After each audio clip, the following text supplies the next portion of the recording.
Hello and welcome to Europhoria, a podcast where we look back on the great, glam and garish of Eurovision past. My name's Isobel Chilman and I'm joined, as ever, by a man who's so good at filmmaking and self-isolation. He should change his name to Quentin Quarantino. It's Roland Bodnam. Wow, so we're stepping away from the Eurovision specific in more ways than just story. It's topical. It's topical, mate. It's a topical intro. How'd you like it? Just any old shit. Yeah, it was. I mean, it's clever. It's smart, is what people don't often describe us as clever and smart, but that's what it is. Clever and smart. Clever and smart. Clever yeah, and smart. Exactly. You're right, Roland. I'm doing all right, mate. How are you doing? Yeah, I'm doing good. 3 weeks. Well. 2.5 weeks into this 2.5 quarantine life, I'm still feeling positive. I'm still feeling okay. I'm doing my crafts. I'm doing some jigsaws. Oh yeah, you've been doing knitting as well, haven't you? Yeah, mate. Learned how to make booties, haven't I? Yeah, you have, and something else as well, or something that I thought was maybe a willy warmer of sorts. I may have done a not particularly great slipper as my first ever knitting attempt, which Roland, I think correctly, pointed out looked like a willy warmer. But I've absolutely nailed it now with my second pair. Yeah. I was well impressed. You've only just started like a couple of weeks ago, right? Like literally a week ago. Oh my God. Turns out knitting is not that hard.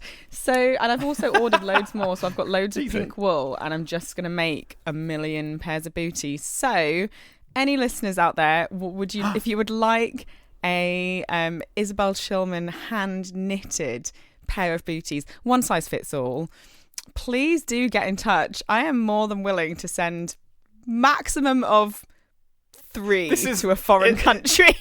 Isobel, this is a prime money-making opportunity. This is merchandise. This is maybe our first official Europhoria merchandise. Nothing really in the actual product to do with Europhoria, but it was made by you. That's merch. They are made by me, yeah.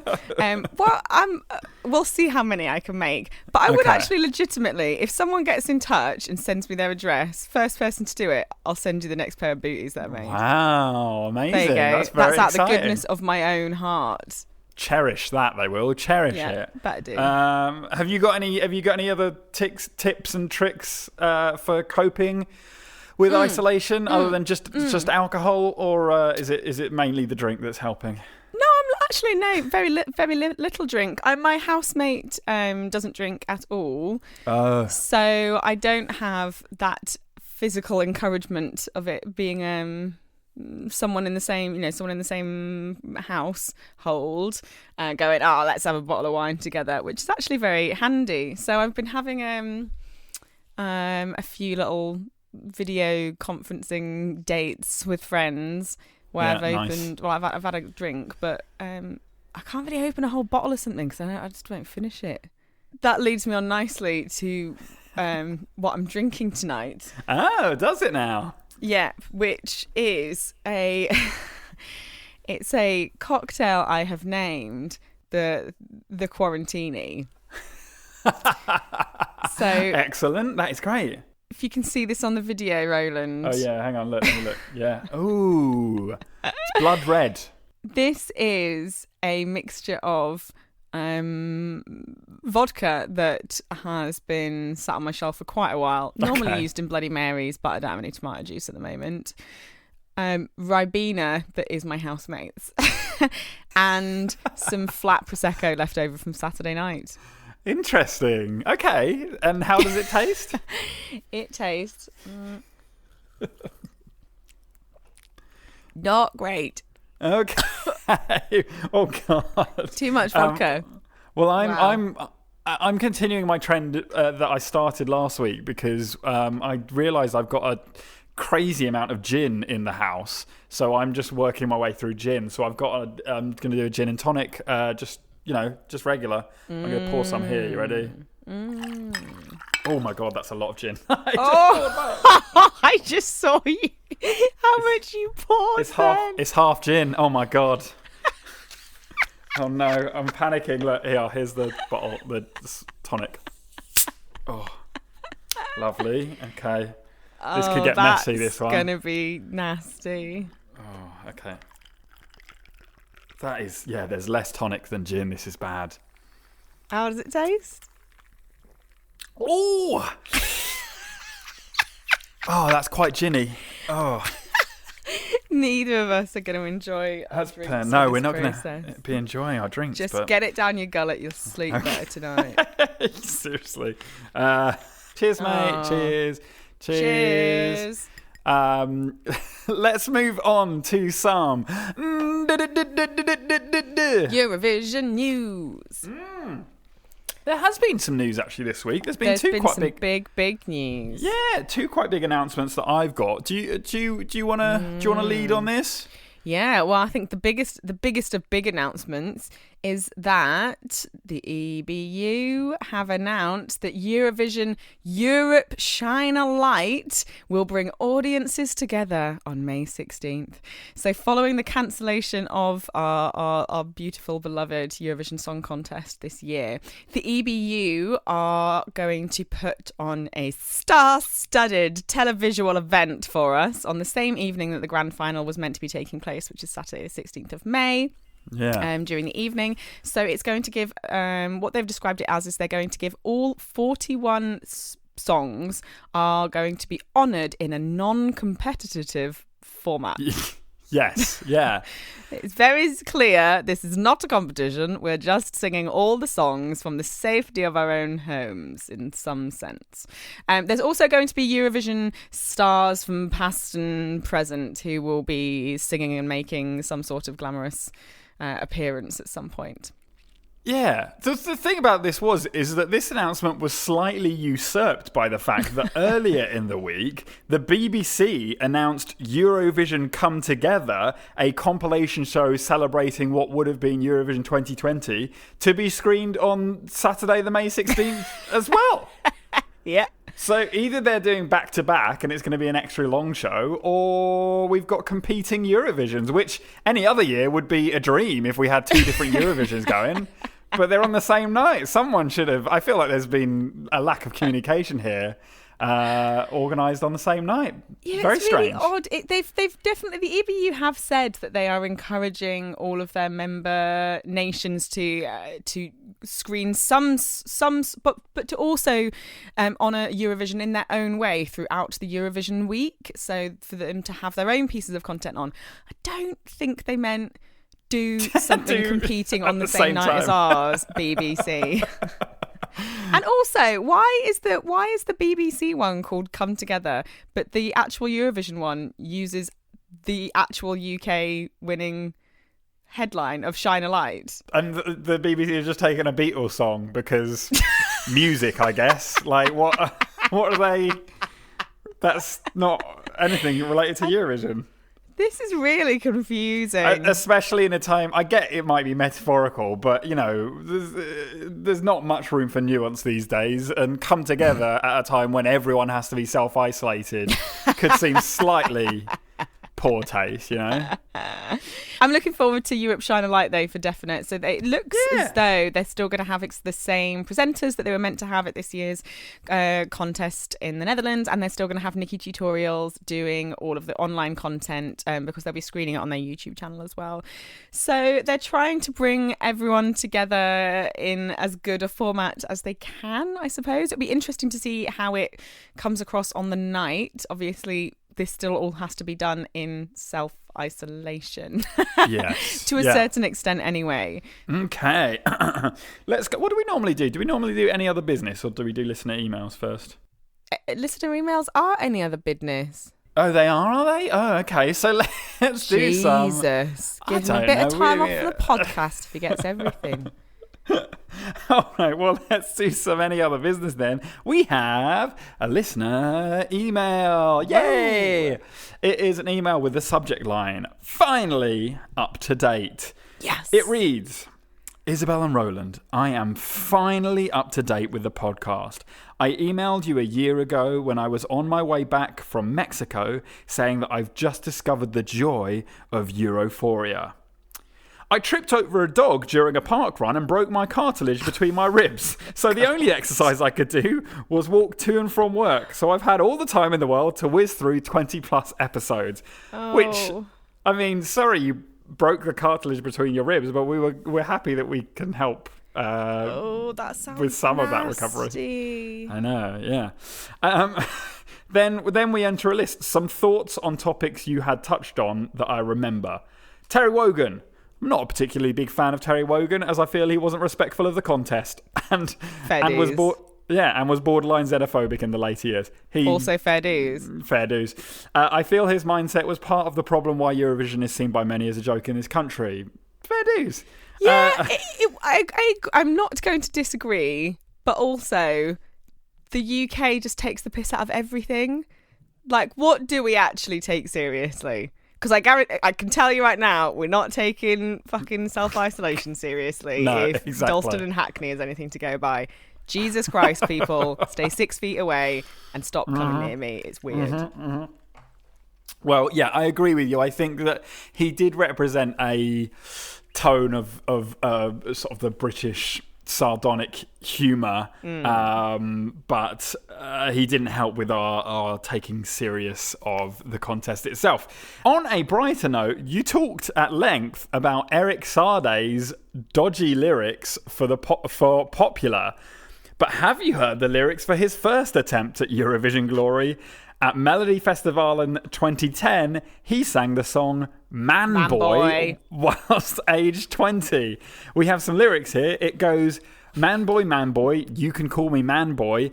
I don't care, I'll show you how to love. There's no halo round my head. No, there's no angels here. Man boy, you can call me man boy. Which, it's lyrically just on point. Well, we sort of talked about Eric in the song Popular kind of sounding like a sort of bullied schoolboy, and this kind of goes along with that idea as well. You could call me man boy, but I'll show you how I love. It's I feel like there's more to Eric than we know. He will be popular. Yeah, he will be popular one day. Ooh, one day He will.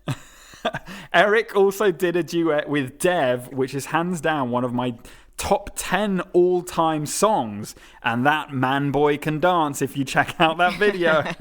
Anyway, keep up the excellent work with the podcast. Cheers, David. Thank you, David. Oh, thanks, David. And look after those poor ribs. Those cartilagey ribs of yours. Cartilagey ribs, terrible. Oh, sounds horrible, mate. I know. But nice to know that we could help you in some way or another. We also had some really nice tweets this week, didn't we? Lovely tweets. Yeah. We had a really nice tweet from Ross Barber Smith, who said he's very grateful that we exist, which is nice. I am too. I am.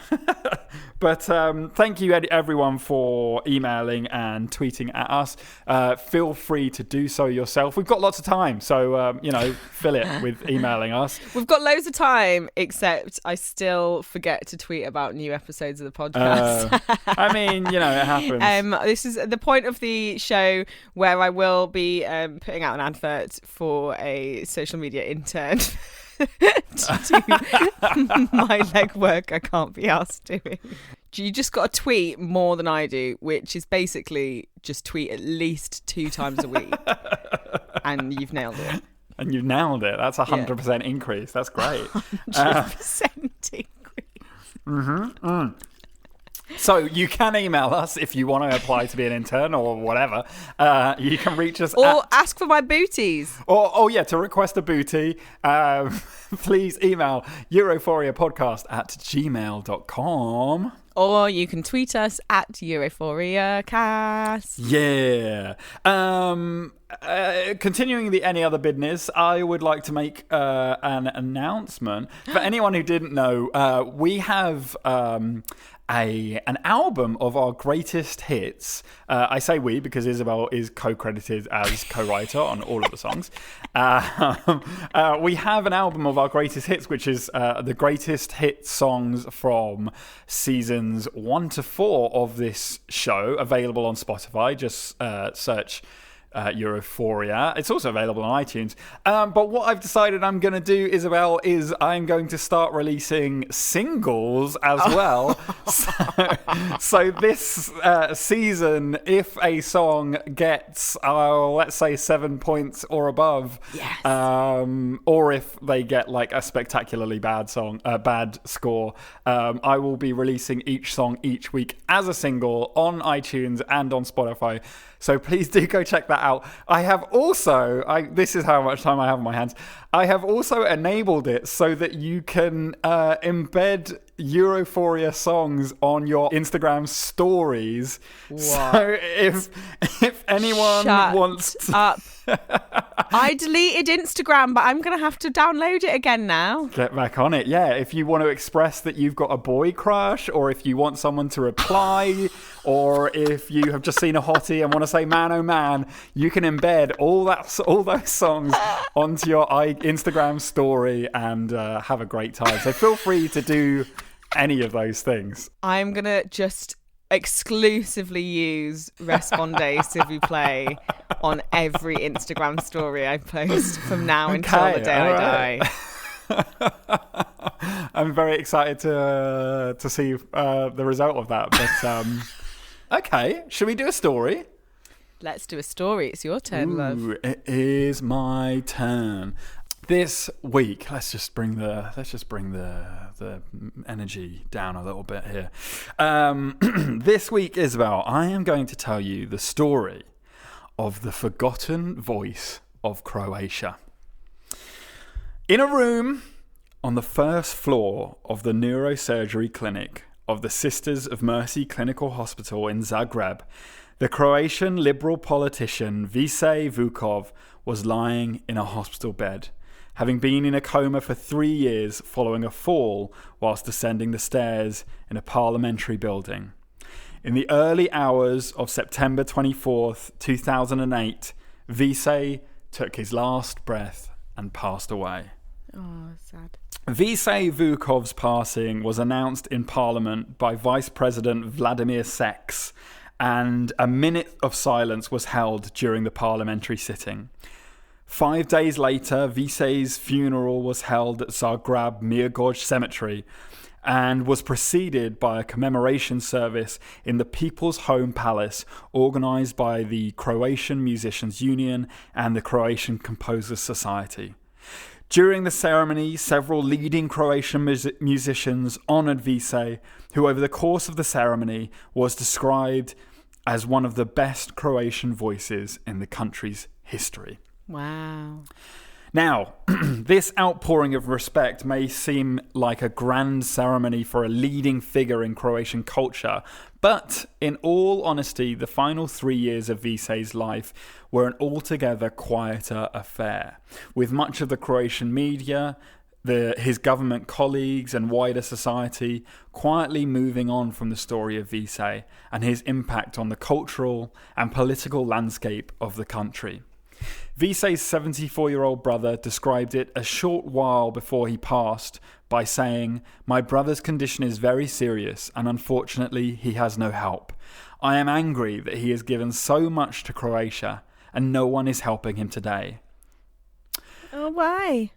From his younger days, Vice Vukov's life took a path that, in addition to being one of the best Croatian voices, also led him to be one of the strongest personalities of the Croatian spring and for decades become a symbol of Croatia. You bloody love a political podcast story, don't you? Anything I can do to get some politics moments in Eurovision history, Roland is all over them. Whereas mine are just like goofy idiots. Someone did something stupid. Yeah, someone did something dumb. I'm going to turn this into a 40-minute story. Vice was born on the 3rd of August 1936 in Šibenik. From a young age, he had a rebellious streak. At the age of 17, he was expelled from the Šibenik High School and the Youth Union because he wrote in a school paper that there had been a rebellion, not a revolution, in Russia in 1917. What I have realised, Isabel, with the whole sort of minefield of doing political stuff is a lot of this stuff, especially when it's messy in the sort of stages of like 1950s where Soviets had a control of a lot of Europe, it's quite hard to tell like who are the bad guys and who are the good guys. Yeah. And especially like even when sometimes the good guys will say or do something that's pretty bad.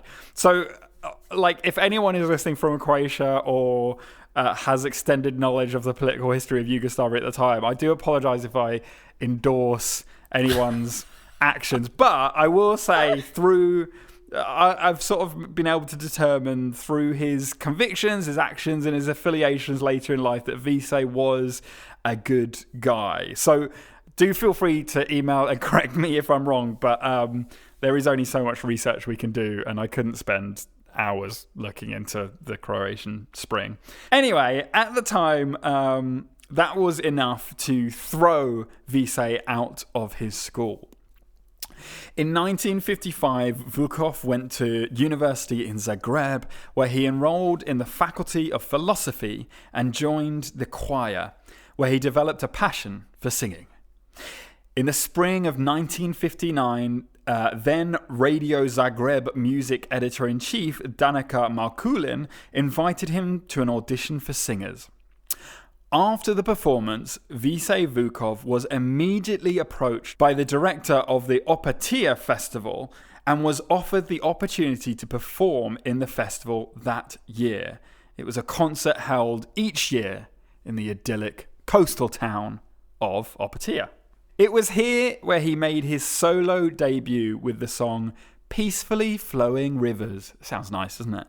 And was awarded the highest awards by the audience and the jury. Vise Vukov overnight became the most famous musical figure in Yugoslavia. Performances at numerous festivals were held over the following years: Zagreb, Belgrade, Split, and Opatija once more, and he won them all. Also during this time, he fell in love and married a theoretical physics engineer, Diana Bulat. Woof. And in 1962, their son, Emil, was born. He's busy. I like some smart as well. I like a man who likes a smart woman. Theoretical physics engineer, I know. He's just a singer. But she's smart. In 1963... Vise was selected to represent Yugoslavia at the 8th annual Eurovision Song Contest. The show the previous year had been won by France. However, due to financial shortcomings, the country was unable to host the show. And so, as it's become known to do, the BBC stepped right in and said, "We'll host that for you."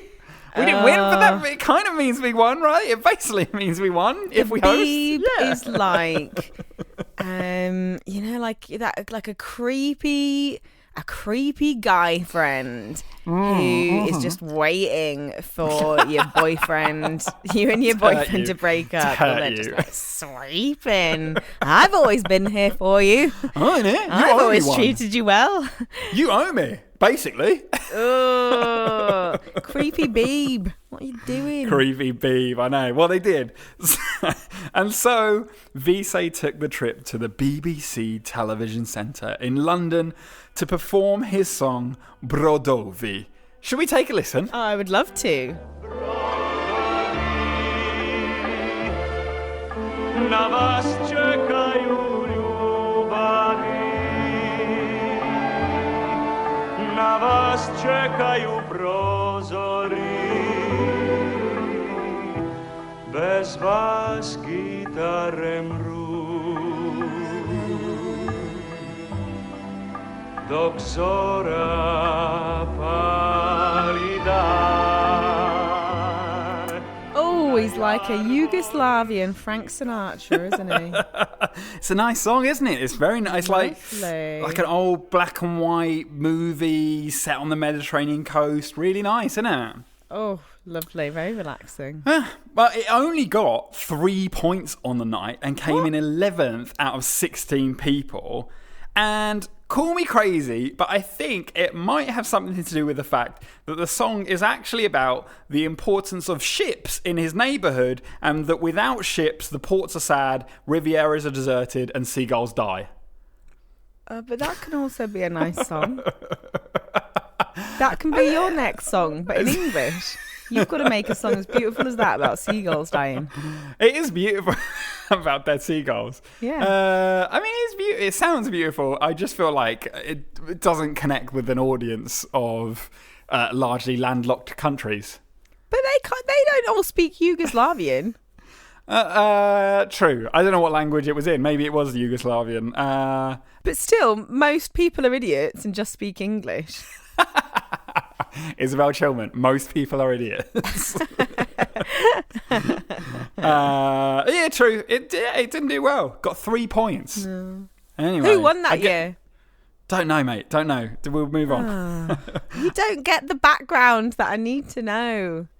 Well, I can say, though, that Vise continued his run of success, and just 3 years later, in 1966, he returned to the Eurovision stage, this time being held in the city of Naples, Italy. Now, as you referenced in last week's episode, we know that the winner of the 1966 show was eventually won by Luxembourg with the song... The Dolly one. Poupie de Serre, Poupie de Son. Poupie de Serre, Poupie de Son. That was it. The Dolly one. Yeah, the Dolly one. She sounds like a weird dolly. Yeah, absolutely. Sadly, Vise fared even worse than his previous efforts, racking up a score of just 2 points and coming in 12th place. It does seem like he learned a lesson from the last time, though, as this time he sang about a much more conventional topic, comparing the elements of nature like clouds and waves with a longing for his lover. Right, well, exactly then. He did better with the dead seagulls. Just goes to show it doesn't matter what you're singing about. No, it doesn't matter, does it? It's all about the sound. Are you actually getting through that gin all right? Oh, yeah, it's all right. It tastes fine now. Now that I've had a few sips. My one's unbearable. You're not getting through yours. Mate, I'm so sorry. I'm sorry. It feels like a waste of flat Prosecco. Flat Prosecco and Ribena. Could have done it is a waste. Yeah, in these times. I know. Got to savour every drop of your flat Prosecco, haven't you? 2 weeks' time, when you're scraping the bottom of your bathtub for some water, you'd have loved a half flat bottle of Prosecco. Oh, that's miserable. At the same time as Vise's star was rising in the Socialist Republic of Croatia during the 60s, as was an increasing feeling of discontent among the population. Just so you know, Isabel, the Socialist Republic of Croatia was a region of what was then known as Yugoslavia, and which was Soviet-held territory. But before that, Croatia had been a pre-existing region or country since as early as the 7th century AD. So there was a lot of history of Croatia, then it was Yugoslavia, and then people were like, fuck that. Increasingly, throughout the decade, Vise became more and more vocal about the oppression being forced upon the Croatian people from the communist government, which did not do him many favours for his career. He caused a real stir when, upon agreeing to perform at the Song of Summer Festival, he demanded that all performances have their names and nationalities printed as their former pre-Soviet names in the programme. In the same year, another incident occurred during a singing contest at a military resort in Tusepi. Serbian singer Đorđe Milanovic beat Vukov in the audience vote. And when journalists asked Vukov how he felt, he said, "So here are all the officers from Belgrade. Take a look at the hundreds of vehicles in front of the resort, all Serbian registrations. Therefore, the terrace on which we sang is not my home.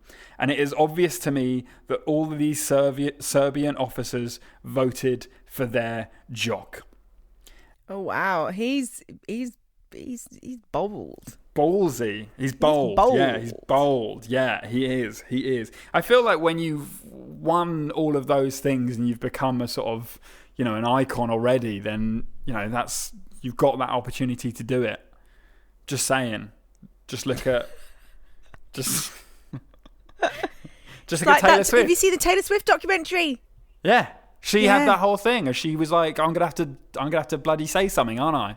Yeah. Basically, that was the gist of the documentary, wasn't it? Yeah, she's all right, isn't she, after watching that? I think she's okay. I think she's all right. She's okay. Yeah, I thought she wasn't okay, but now I've seen that. And I know that that's kind of the purpose of documentaries like that. Yeah. To make, I changed my mind. But I do think she's okay. I think she's all right. And Kanye West is a psychopath, though. Yeah, well, yeah, that's it. Is the fucking praise that Kanye West gets in, like, lefty people, or seemingly. And then Taylor Swift, a woman who's done it all for herself and then started. Anyway, I think that gin has gone to my head. I think also I should say, like, I'm standing up for the first time doing a podcast, and I don't know how that's affecting my your mental state, general sense of well-being. Yeah, I don't know. Maybe I should sit back down. Who knows? Let me know if I should sit down. Just email us. Okay. So that comment that he gave about basically the audience vote being rigged earned Vise a lawsuit from the Split District Prosecutor's Office for insulting the brotherly Serb people. Another lawsuit soon followed, in which Vukov was accused of telling jokes about Serbs, and subsequently he was threatened with imprisonment for 2 to 5 years. Luckily, the intervention of the then Croatian political leaders meant that the sentence was suspended in 1971. It was at this point that Vise Vukov became an active participant in the Croatian Spring, which was the movement to give the Socialist Republic of Croatia more independence and to free its people from the communist regime. Due to his involvement in the movement, Vise's singing career began to suffer as the organisers of various festivals suddenly started cancelling his performances. Vukov later travelled to Australia to perform in Croatian clubs. During his stay there, a Belgrade newspaper published a blacklist of 50 Croatian Spring leaders, with Vukov in 37th place. He likes to come sort of towards the bottom of those lists or any chart, doesn't he? Same. It's always on the list to be at the bottom. He made it on the list, but near the bottom of. I'm in there, but don't have high expectations for me. Don't look at me. Somehow I've got 36 people above me. Vise's wife, Diana, travelled to Italy the same day that the article was published to move in with her brother, and she called Vise in Australia and basically told him that he could never return to Zagreb because the police would arrest him. In an interview, Vise recalled in those days, "The news of the crackdown reached me whilst I was on tour in Australia. The police raided my apartment and thoroughly searched it for 12 hours from 6 in the morning to 6 in the afternoon. The multitude of records, documents, photographs and tape recordings on which my songs were recorded." Instead of returning home and risking arrest, Vise Vukov travelled directly from Australia to Paris, where his wife's sister lived. It was there that he spent the next 5 years in exile. During this period, the only contact between Vise and his wife Diana was through her brother. On several occasions, Vise would travel to Milan to meet her brother, and then he would go to Zagreb to pass on messages to Vise's wife. Fucking hell. It's fucking... Now we just text. It's real easy. Guys, why don't you just text each other? Jesus. Exiled for 5 years. It's like it's hard to put that into perspective in a story where I just said it in like 2 sentences. But fucking 5 years of your life, and we're like, think about we're complaining about a couple of months. But it's quite fairly, we're like potentially, 6 months of our lives are like, oh yeah, remember that 6-month period where we spent indoors? Whereas 5 years, I mean, he had a job and he was living there, but he didn't. It wasn't where he wanted to live. He wanted to live with his wife. 5 years. That's rough. It's long, isn't it? During his stay in Paris, Vukov graduated from the Institute of International Studies in 1975. And the following year, he decided to secretly return to Zagreb because it seemed to him that the communist authorities had forgotten about him. When he returned to the city, he was accepted to complete his studies on philosophy and Italian at the Faculty of Philosophy in Zagreb and began looking for a job. In 1978, he found a job, and in that same year, his daughter Ivana was born. However, he was still unable to record or perform any music for another 13 years. His first attempt to publish something happened in 1985. With one other musician, he published a cassette of local folk songs, which was sold exclusively by word of mouth from his apartment. It was not until 1989 when an album was released of his music. On the cover, his name was initially covered up with a drawing of a flower, and only when this release went unnoticed, Vukov finally began to speak about his music publicly. During the 80s, his daughter Ivana actually attended school in the United States, and because she was born at the weird time in Visey's life where there was no indication of his previous success, she had no idea about her father's national renown. And it was only when she returned to the country and saw him perform 14 sold-out concerts at the Helsinki Fire Hall in 1989 that she really began to understand the impact her father had had. Yeah, that's pretty incredible. Isn't that just great? Like, you're just like, oh yeah, my dad, yeah, he works at this place, and don't know much about what he did before, but he's nice, and then you see him do 14 nights in a row, and you're like, oh, he's pretty good, actually. He's all right. How many nights do you think you could sell out? Sell out what? Depends what you want to do, mate. What do you think is going to get you the best option of selling out a venue? How many nights could I sell out? How many nights could I sell out? I always wondered about doing the Edinburgh Festival. I always thought like, oh yeah, I could win that. I could win the prize. They've got a prize, haven't they? Doing what? Just go up there and talk. No, I'm not one of those. Costs a lot of money, and it seems like a fucking nightmare. All those actors, Jesus. The worst. Ugh. Edinburgh is fun and everything, but it's a shame there have to be actors there. Yeah. So in the early 1990s, Vukov decided to join the Croatian People's Party. It was a party that a lot of his friends from his earlier political ventures had formed. The Croatian People's Party was a liberal, pro-European party of the Croatian government, and then he moved on to the Social Democratic Party, a similar but larger party within the government. It was here where Visey found his groove in later life and spent the final years of his career serving the people of his country, finally independent and finally free. Oh, that was a great story, mate. It's all right, isn't it? Oh, lovely. So, there's another one where it was literally like there was one article in Croatian that I had to... I've got time. We got time. We've got time. We've got time, mate. Now. Yeah. Except we got time. I haven't. I'm busy. Are you? You're pretty important and busy. Yeah, like not just with work, but between work and doing a bit of exercise and eating properly and keeping in touch with the people that I need to keep in touch with and making sure I have a bit of non-screen time, i.e. knitting or doing a puzzle. That's my day gone. Yeah, it is. Yeah, you're right. Well, this podcast is filling up time as well, isn't it? It's all good. It is all good. No, it's all lovely. It's impressive. It's good. Real busy. I'm just doing bits in the house as well. Doing some tidying up. It's nice. I'll tell you what, like there'll never be a time like this again. Do you know what I mean? Oh, let's hope not. Well, sure. Sure.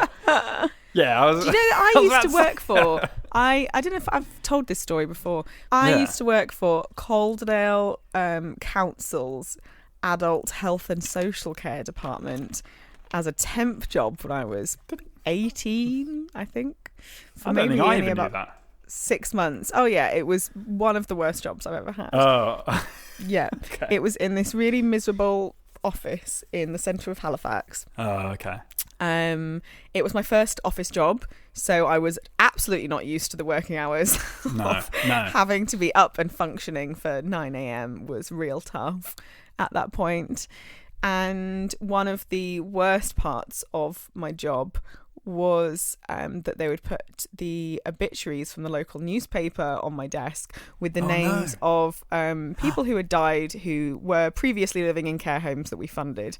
So I had to sort out all of them on the system. That was real grim. Oh, God, yeah. But whilst working there, I remember speaking to someone who worked there permanently and had been there for quite a long time. And they told me, this is, 14 years ago now, they were telling me about that all councils, all governments across the UK and presumably in a lot of places globally as well, had pandemic plans. They were all prepared for the next big pandemic. The last one hadn't been since Spanish flu. Spanish flu, yeah, right? Spanish flu. They had all these plans because they knew scientifically, just the way the world works, at some point there's going to be a global pandemic. It's going to kill lots of people. We all have to be prepared. And one of the preparations was that if you worked for Calderdale Council and care home workers started getting ill or dying, that you would then have to step in and work in the care homes. No. So this stuff has always been, there's always been prep, there's always been prep there for this. Obviously you never know how you're gonna have to react to it until it hits, clearly. But I've always it was the weirdest conversation, a really fascinating conversation at the time, and it's always stuck with me. And then when all this started kicking off the other month, I was like, they were right. They were so right. There was gonna be a pandemic. It's like those people who were who moved to some doomsday desolate preppers. Place. You're like, they were right. Yeah, they're the ones with the bunkers full of beans. They're fine. I've got a cupboard full of beans. I'm all right. A cupboard full of beans, yeah. I found out my local store does Heinz baked beans here. I've been having beans on toast at least twice a week. It's great. What were you having to have otherwise? Just egg or something. No, I mean, what type of beans were you eating? Oh, yeah, they did weird. They had this weird. Heinz had this weird.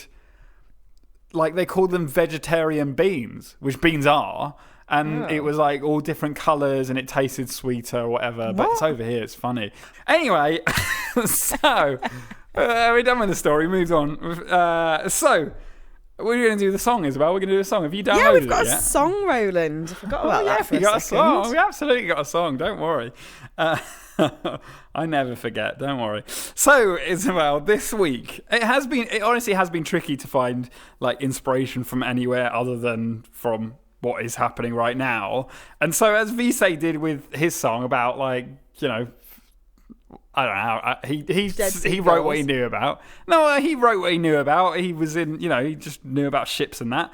I decided to write a song about what I know about and what I'm seeing all around us. And obviously we're at a time when people are isolated from one another during a period in history that's already pretty fragmented and divided. So I wanted to write a song about how, at times when you can't reach out and support and touch other people, now is a really good time to look after yourself. It's a time to support you, to support yourself, give you the time that you need to give to you and your body and what it needs. Mm-hmm. You need to be able to support yourself in the same way that you need to reach out and touch other people. So this song, Isabel, is called Touch Yourself. Right, yeah, I could see where that was going from the first time you said the word touch. Okay. All right, let's listen to the song.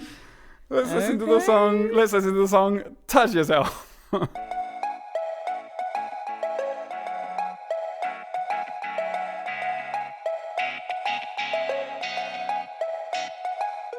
Love in isolation. Time is guaranteed. So go, no hesitation. Touch is what we need. It might not seem too much, the power of human touch, a power that lives inside of you. Idle hands are what the devil makes work of, so put those fingertips to use. Loving is all we wanted, touching is what you need, so promise promise yourself this one good deed. When nobody else can reach out, you know you'll still succeed. So reach out yourself and set you free. Days seem pretty empty with nothing to do. So take that empty schedule and fill it up with you. If not now, then when you've so much time to spend, you'll never be this free again. It's literally the only thing to do. It's time to spend more time with you. Loving is all we wanted, touching is what you need. So promise yourself this one good deed. When nobody else can reach out, you know you'll still succeed. So reach out yourself and set you free.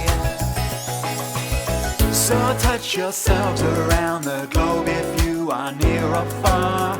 A global party, but where everyone stays where they are. It's time for privacy for everyone who's on their own. If you're feeling all alone, touch yourselves and here we go. Loving is all we wanted, touching is what you need. So promise yourself this one good deed. When nobody else can reach out, you know you'll still succeed. So reach out yourself and set you free. Oh. All right, there we have a song all about self-care, looking out for yourself, giving you what you need. Isabel, what do you think? Do you think you can relate to that more than the wedding song last week? Oh, much more. Much more. Yeah, for sure. Good for you.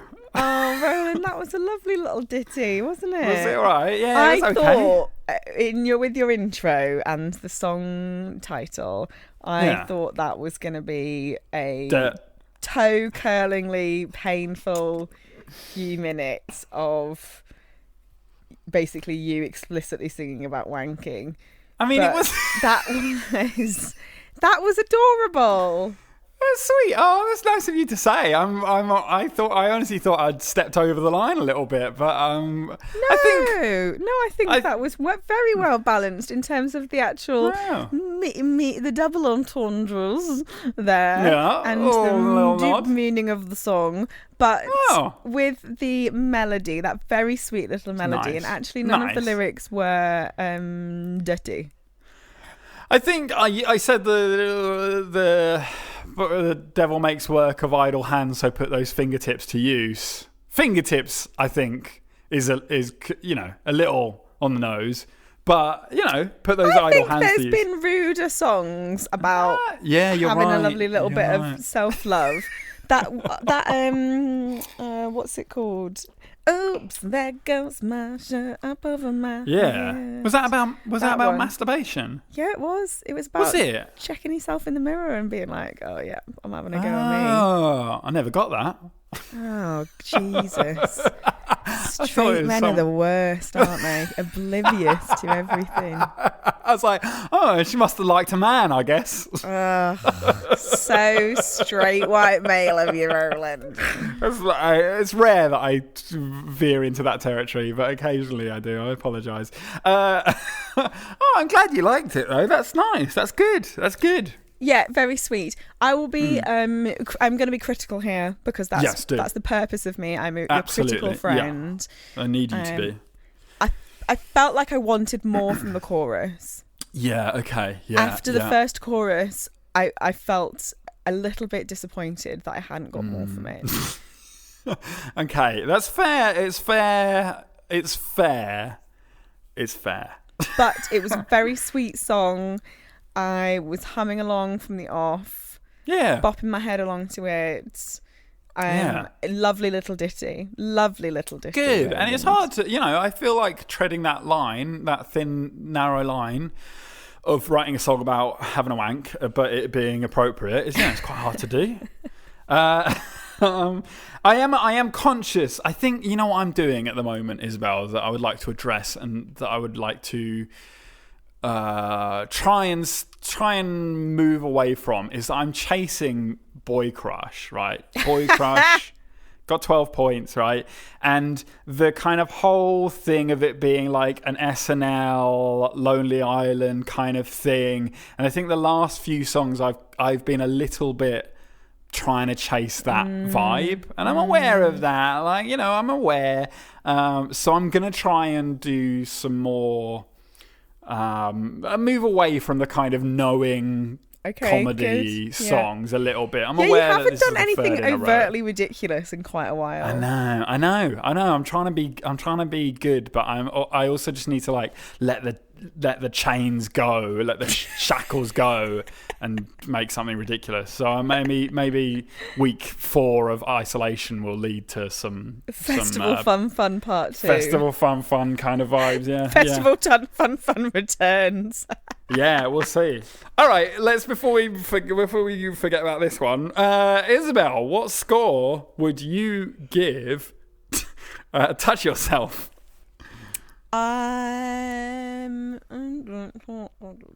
6. Ooh, 6. You know what? 6. Okay, I'm still going to publish it. I said 7 at the start I would like of you the show. to publish it anyway because it's highly relevant for these times. Yeah, for this current climate. And Supportive. I would like to use it in an Instagram story immediately, please.